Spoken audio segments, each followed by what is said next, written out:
Comenzamos un día más nuestro espacio El Bufete Responde, que lo hacemos como siempre con la ayuda de nuestro abogado colaborador Miguel Ángel Muñoz. Bienvenido, Miguel Ángel. Muchas gracias, Rocío. El tema a tratar de hoy se titula Las penas, conceptos y clases.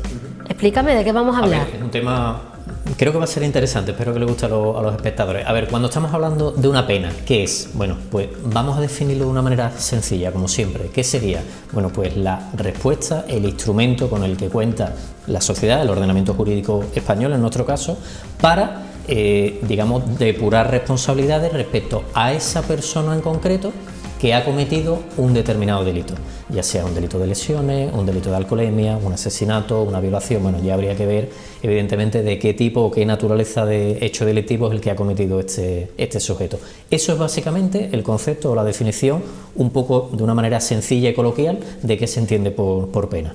¿Hay diferentes penas? Eso es, hay diferentes tipos de penas, no solamente por la naturaleza en sí de la pena, sino también por la propia duración que pueda tener la pena o por la gravedad de las penas. Entonces, realmente podríamos hacer varias clasificaciones, pero básicamente, y conforme a lo que establece la ley, el Código Penal, podemos establecer, por un lado, dentro de las penas, una primera clasificación, podríamos decir que serían las penas privativas de libertad, que son las más restrictivas, las más graves, por llamarlo de una manera, es decir, las que nos encierran en prisión, para decirlo de una manera muy gráfica. En segundo lugar, las penas privativas de derecho y lo que sería la pena de multa. Y por otro lado, estarían, en función de la duración que tenga, el Código Penal distingue entre penas graves, menos graves y penas leves. Vamos a ir explicando cada una de ellas. A ver, dentro de ese catálogo por la duración de las penas se va a establecer en función de la duración, es decir, del tiempo que tenga que transcurrir, o mejor dicho, del tiempo que me puedan imponer esa determinada pena. Por ejemplo, cuando hablamos de penas graves, ¿qué sería? Por ejemplo, una que estoy seguro que todos los espectadores han oído hablar y que además está siendo también un tema muy mediático últimamente: la prisión permanente revisable. Por ejemplo, la pena de prisión, que no es la misma, son dos penas diferentes. Por ejemplo, lo escuchamos también muchas veces en los medios de comunicación, a un determinado político, inhabilitación absoluta o inhabilitación especial para desempeñar un determinado cargo público durante X tiempo, por ejemplo. O por ejemplo, la privación del derecho a conducir un vehículo a motor o un ciclomotor. Si me condenan hasta la privación, en este caso el derecho, es hasta 8 años, sería una pena grave. ¿Qué es menos grave? Pues evidentemente va a bajar esa duración. Por ejemplo, temas de violencia de género, una pena muy habitual, la prohibición de aproximarte a la víctima, a aquello de sus familiares o personas que determine el juez, o en este caso de comunicarte con ella. O por ejemplo, la pena de multa es otra de las que contempla, digamos, este catálogo, este listado que figura y que se refleja como tal en el Código Penal.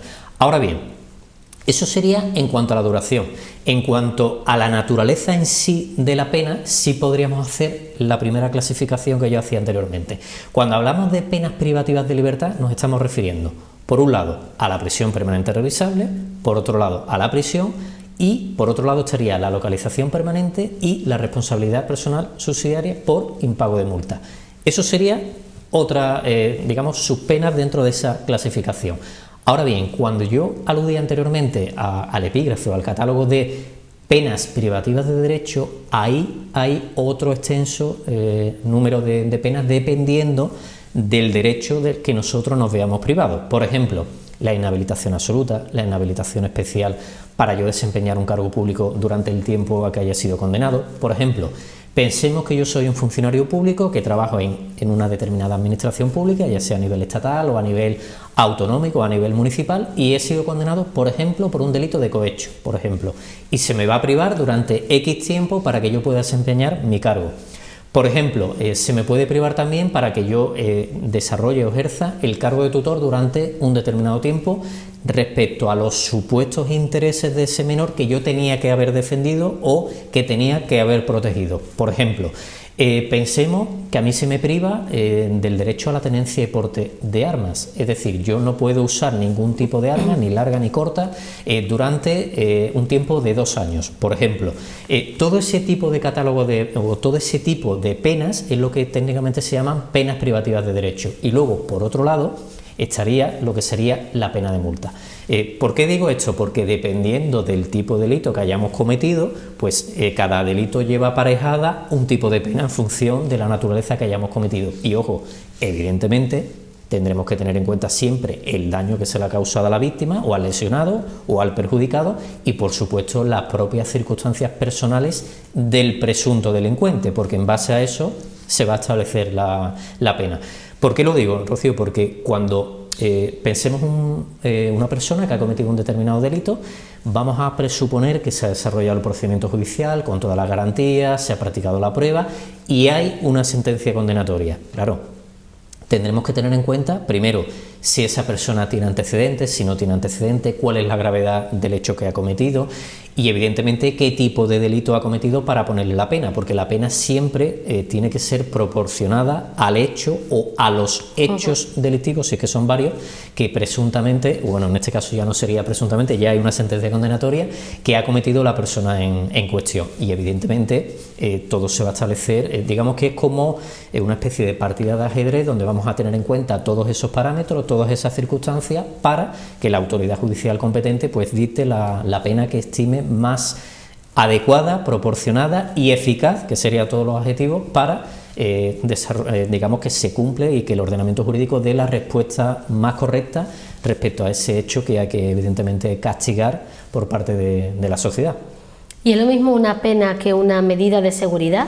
No, son dos cosas diferentes. A ver, evidentemente están reguladas en el Código Penal, pero cada una tiene una finalidad. Cuando hablamos de una pena es justo lo que yo acababa de comentar, independientemente de la naturaleza que tenga. Pero cuando hablamos de medidas de seguridad, que por cierto, si te parece bien, Rocío, podríamos abordarlo en otro tema, porque aquí siempre van surgiendo temas que podemos desarrollar en nuevos programas, realmente son mecanismos de prevención, que o bien se le impone a una determinada persona mientras que no ha sido juzgada con carácter, digamos, temporal o transitorio para evitar que pueda cometer nuevos hechos delictivos, ya sean de la misma naturaleza o diferente al que haya cometido o al que a priori o presuntamente ha cometido este señor. Pero también se le puede imponer en otros casos distintos. Por ejemplo, pensemos en un incapaz, una persona que desgraciadamente sufre una enfermedad, una anomalía psíquica, que evidentemente no tiene sus facultades mentales en su plenitud de facultades y evidentemente puede también, eso no quita que pueda cometer un determinado hecho delictivo y por supuesto para evitar que lo que se llama los delincuentes potencialmente peligrosos, es decir, aquellas personas que ya tienen un riesgo más elevado de lo normal, vamos a llamarlo así, para volver a incidir y que puedan cometer un hecho delictivo, también se le podría aplicar dentro del catálogo de esas penas privativas, de esas medidas de seguridad que establece o que distingue el Código Penal. Hablabas de la prisión permanente revisable. ¿Es comparable con la cadena perpetua? No tiene nada que ver. Sé que es muy habitual verlo en las películas, en la televisión, se le condena a cadena perpetua. Bueno, a ver, vamos por partes, porque estamos mezclando dos cosas que no tienen nada que ver. Es un tipo de pena, pero la cadena perpetua no existe en nuestro ordenamiento jurídico. Es decir, en España nadie puede ser condenado a cadena perpetua. O dicho de otra manera, la cadena perpetua es una pena que se impone en otros países, en otros ordenamientos jurídicos que sí lo tienen establecido o que sí lo tienen tipificado, para hablar técnicamente, y que supone que esa persona, por la gravedad del hecho que ha cometido, pues evidentemente va a pasar el resto de sus días, es decir, el resto de su vida en prisión. Normalmente lo solemos asociar, como yo decía anteriormente, a determinadas películas. Es muy habitual, por ejemplo, en el ordenamiento jurídico estadounidense, donde en los casos muy graves, violadores, asesinatos, que a lo mejor ya son incluso reincidentes, pues evidentemente el típico depredador sexual que tiene una larguísima trayectoria de víctimas que desgraciadamente de las que ha agredido sexualmente y se le condena a esta condena. Eso sería la cadena perpetua. Y otra cosa totalmente diferente es la prisión permanente revisable, que es una figura que podríamos también abordar en otro programa. Encantado. Que además se está escuchando mucho últimamente en los medios de comunicación, porque ya empezamos a ver los primeros casos en los que se le está pidiendo esa pena para el presunto delincuente, y que básicamente, aunque lo vamos a desarrollar en otro programa si te parece bien, Rocío, pero está asociada a lo que se llama los delitos de sangre, es decir, a los casos muy, muy, muy graves, y que tiene la peculiaridad que condenado, el delincuente que ha sido, al que se le aplica, mejor dicho, esta pena, tiene que pasar como mínimo un determinado tiempo en prisión para que se revise, de ahí el calificativo de prisión permanente revisable, para ver si es posible o no que pueda volver a salir en libertad o no, dependiendo evidentemente del correspondiente informe que hagan los especialistas, evidentemente la Junta de Tratamiento y todo lo que son instituciones penitenciarias en sí, para ver si es posible o no,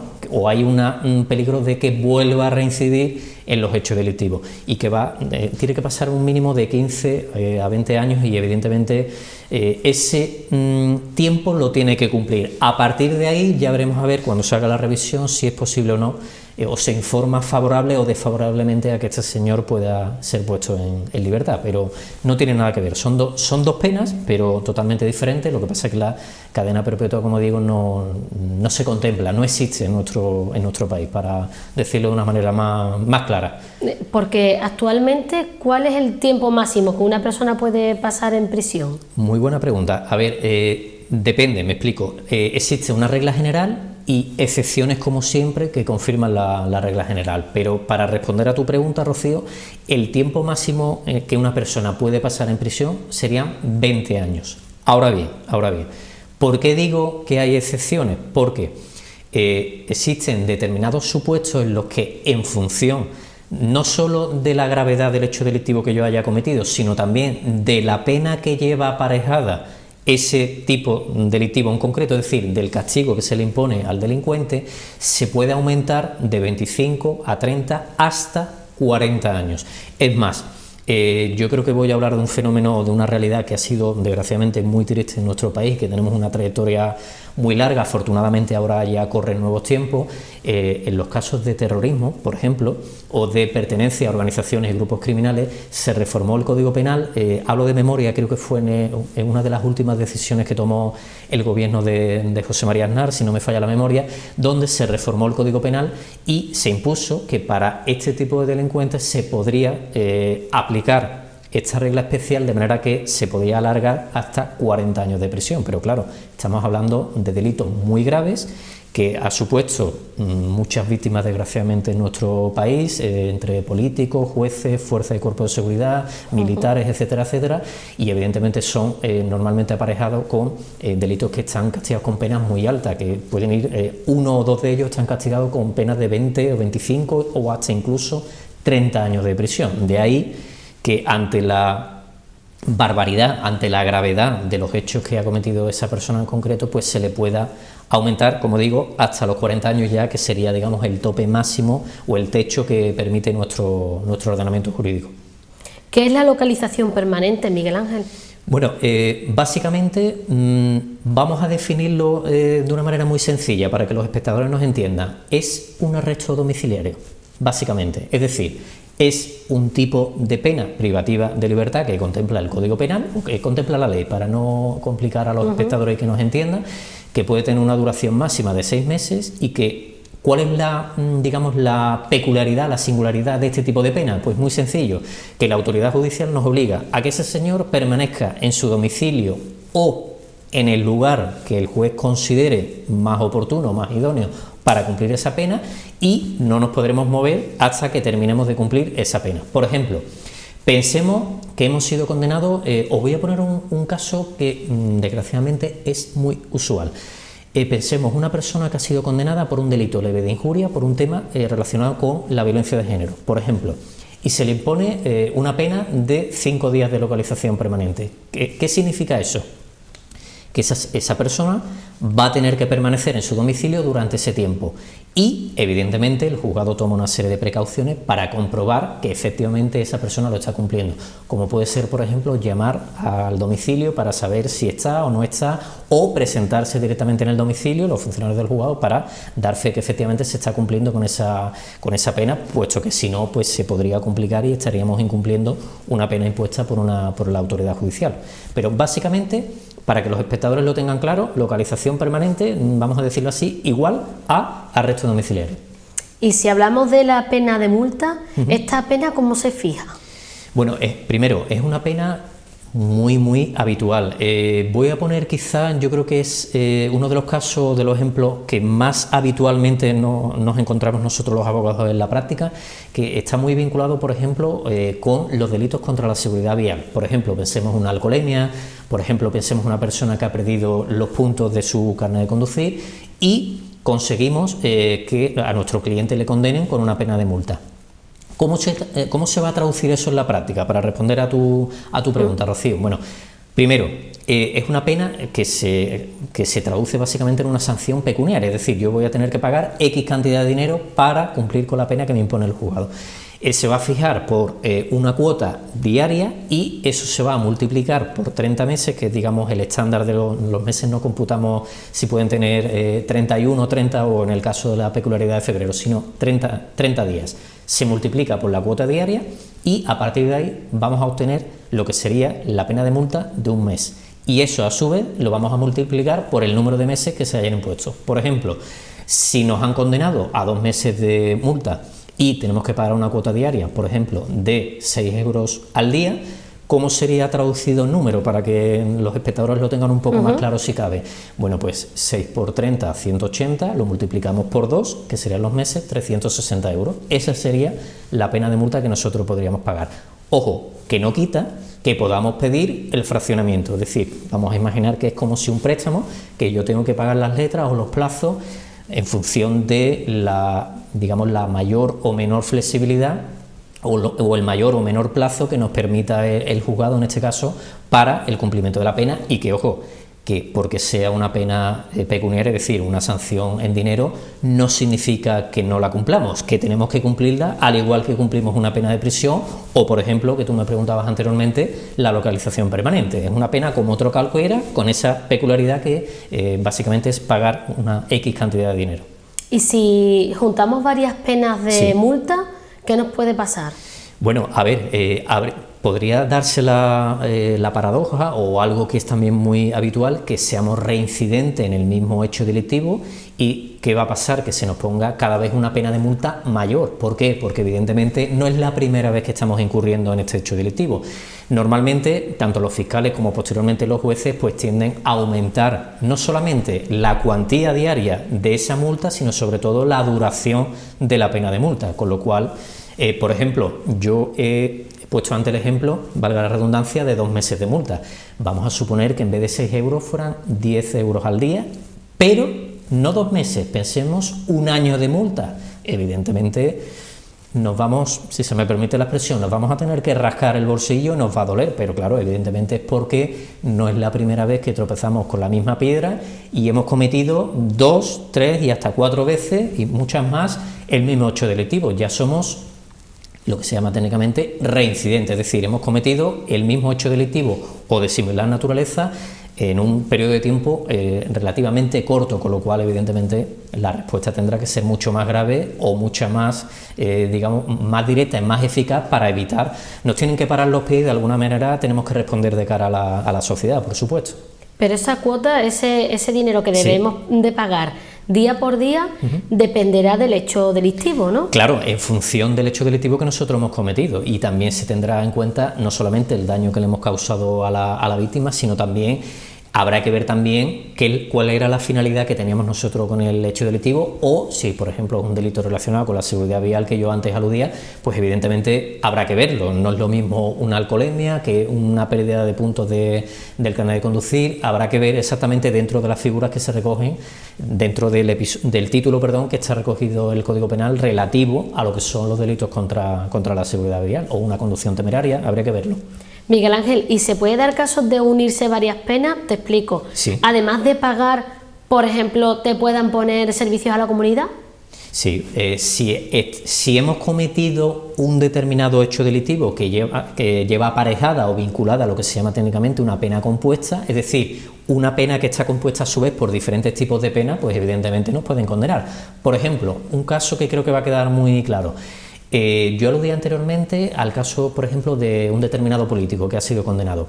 En muchas ocasiones, dentro de los diferentes delitos que pueden cometer los funcionarios públicos o las autoridades, por ejemplo, tráfico de influencia, un delito de cohecho, un delito de malversación, evidentemente se nos puede poner una pena de prisión, pero además de esa pena de prisión va a ir aparejada con una inhabilitación durante un determinado tiempo, que normalmente se va a vincular con lo que es la duración de la condena, con lo cual, respondiendo a tu pregunta, Rocío, ahí yo no solamente tengo una pena, sino voy a tener dos penas. ¿Por qué? Porque es una pena compuesta y evidentemente, y ojo, cuando yo digo una pena compuesta, significa que tenemos que cumplir todas las penas que nos han impuesto en su conjunto. Y hasta que no hagamos eso, no empezará a computarse el plazo para borrar el día de mañana los antecedentes penales. O dicho de otra manera, para yo quedarme limpio y no tener ningún historial delictivo. Me refiero a lo que son los antecedentes penales en nuestra ficha histórica o nuestra hoja histórico-penal, ¿no? Para que los espectadores tengan eso claro, que quiero también que no haya ninguna mala interpretación en ese sentido. Miguel Ángel, cuando algún cliente llega a tu despacho te suele preguntar por las penas, algo llamativo, ¿no? Sí, si estamos hablando evidentemente de un delito que a él le están acusando o que ha sufrido un determinado episodio en el que podemos llegar a pedir una determinada condena para el agresor, por ejemplo, pues evidentemente son preguntas que es muy habitual que nos hagan los clientes. Voy a poner un caso muy habitual, ya lo tratamos hace algunos programas atrás, no sé si los espectadores lo recordarán, pero por ejemplo, el delito de lesiones es algo muy habitual también. Evidentemente me ha tocado defender a una parte y a la otra, al que acusan de haber agredido a otra persona, aunque también es verdad que este tipo de delito tiene la peculiaridad que normalmente suelen terminar en el juzgado con denuncias cruzadas. Pepito dice que le ha pegado fulanito y yo lo denuncio, y fulanito cuenta justamente la versión contraria a la de la otra parte. Pero también me ha pasado que ha sido a mi cliente el que le han agredido y evidentemente hemos iniciado una acusación contra ese señor por los daños y perjuicios que le ha causado. Ya evidentemente habrá que ver las circunstancias del caso y sobre todo de qué tipo de daño estamos hablando, si le ha producido una herida, si ha tenido una fractura, por ejemplo, y ha tenido que ser intervenido quirúrgicamente, si le ha quedado, por ejemplo, una determinada cicatriz con el correspondiente perjuicio estético que ello supone.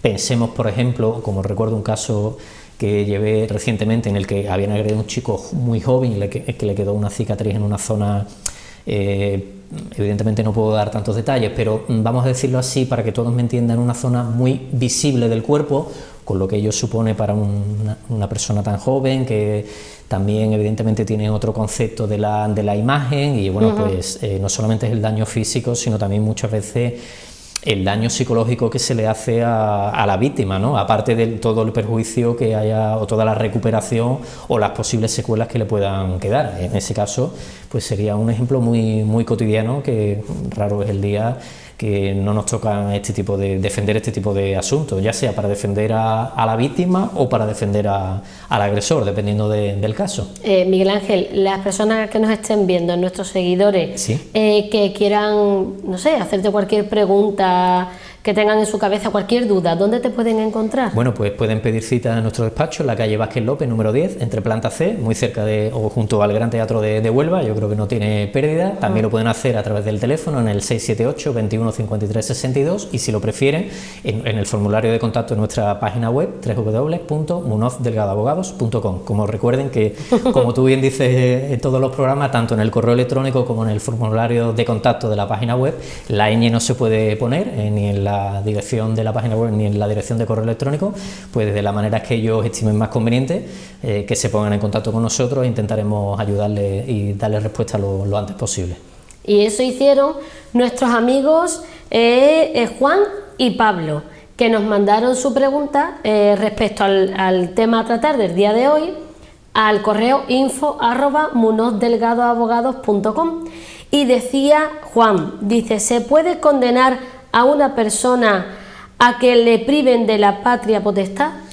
Llegado el caso, se le podría condenar. A ver, me refiero, es una de las penas que contemplan las penas privativas de derecho, a las que yo aludía en la primera parte del programa, pero como poder condenar, nos pueden condenar. Ahora, evidentemente, parto de la base que tiene que ser ya casos extremos, casos graves, en los que no solamente habrá habido una absoluta dejadez, una omisión, una falta de cumplimiento absoluto de los deberes inherentes a la patria potestad, es decir, Habrá hijos de por medio, este señor evidentemente no cumplirá con sus obligaciones, no le pasará la pensión de alimentos, no cumplirá tampoco ni informará a su pareja de cómo va la familia, de cuáles son la marcha de sus rendimientos económicos, si es que efectivamente está trabajando, etcétera, etcétera, etcétera, o incluso que haya incluso llegado en los casos extremos, pues a lo mejor incluso a atentar a lo mejor contra la vida de su pareja, o incluso tomar algún tipo de represalia contra sus propios hijos, que también sé que muchas veces en este programa ponemos ejemplos que estoy seguro que llamarán la atención de los espectadores y sorprenderán, pero es que la realidad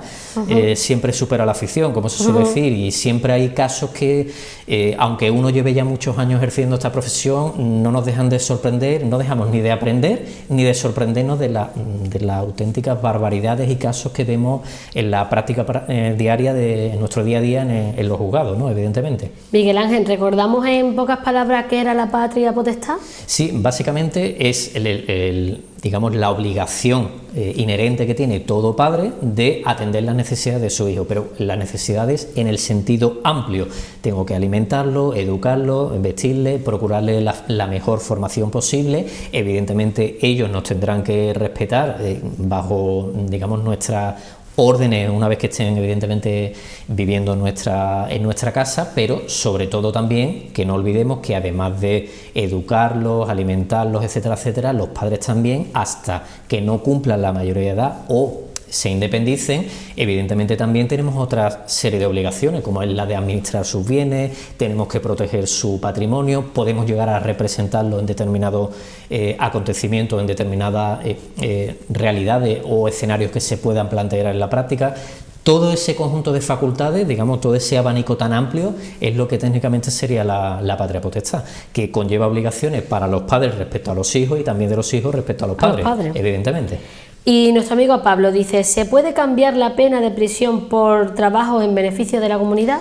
Bueno, se puede cambiar, sí, no y depende, me explico. No es que no quiera responder a la pregunta de nuestro espectador, sino que primero desconozco exactamente de qué tipo de delito estamos hablando, o dicho de otra manera, si el delito que ha cometido, o que entiendo que por eso nos hace la pregunta, si está recogida esa pena dentro de las que contempla ese supuesto delictivo en concreto, podemos evidentemente hacerlo siempre y cuando evidentemente lo autorice y nos lo permita la autoridad judicial. Por ejemplo, me huele ya, lo digo por experiencia. Tiene que ser un delito menor. Sí, será un delito menor y seguramente no descarto incluso que esté relacionado, por ejemplo, un delito contra la seguridad vial, que yo ponía hace unos minutos un ejemplo. Porque si hablamos de, por ejemplo, un asesinato, no lo va a cambiar la prisión, claro, por trabajo en la comunidad. Ahí, evidentemente, el tipo de pena que conlleva el asesinato es pena de prisión, con lo cual ahí no tenemos... Entonces, nuestro amigo Pablo nos tiene que hablar de un delito menor. Será un delito menor y no descarto, y lo digo por experiencia, que puede ser, por ejemplo, un delito contra la seguridad vial, un delito de alcoholemia, por ejemplo, o que nunca he obtenido el carnet de conducir, o que, por ejemplo, he perdido los puntos y ya, por tanto, la vigencia de mi carnet de conducir no existe como tal.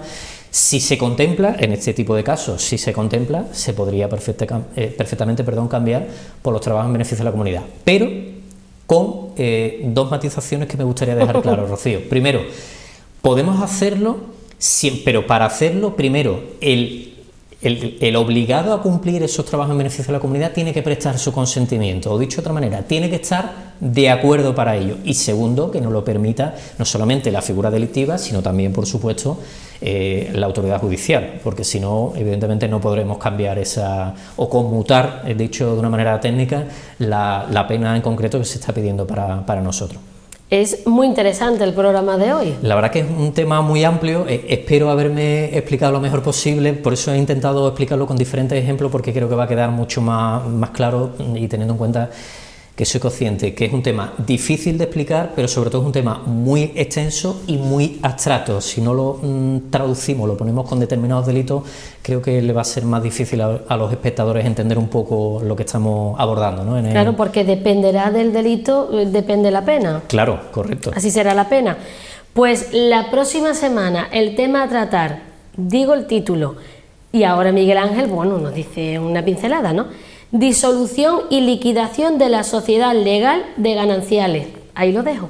Bueno, otro tema muy habitual que trae muchísimos problemas porque en la mayoría de los casos venimos de un procedimiento previo de separación o de divorcio. Vamos a explicar la fase del procedimiento, qué otras figuras intervienen además de los jueces, abogados y procuradores, y vamos a explicar la diferencia y básicamente cuál sería el esquema de ese procedimiento para que los espectadores lo tengan muy claro. Y cuando hablamos de las sociedades gananciales estamos hablando del régimen económico más común en nuestro país, en nuestro ordenamiento jurídico. Ya hasta ahí puedo llegar. La próxima semana más aquí en el Bufete Responde. Como siempre, muchísimas gracias. A vosotros, Rocío, un placer acompañar. Gracias por su atención. Nos vemos la próxima semana en el Bufete Responde.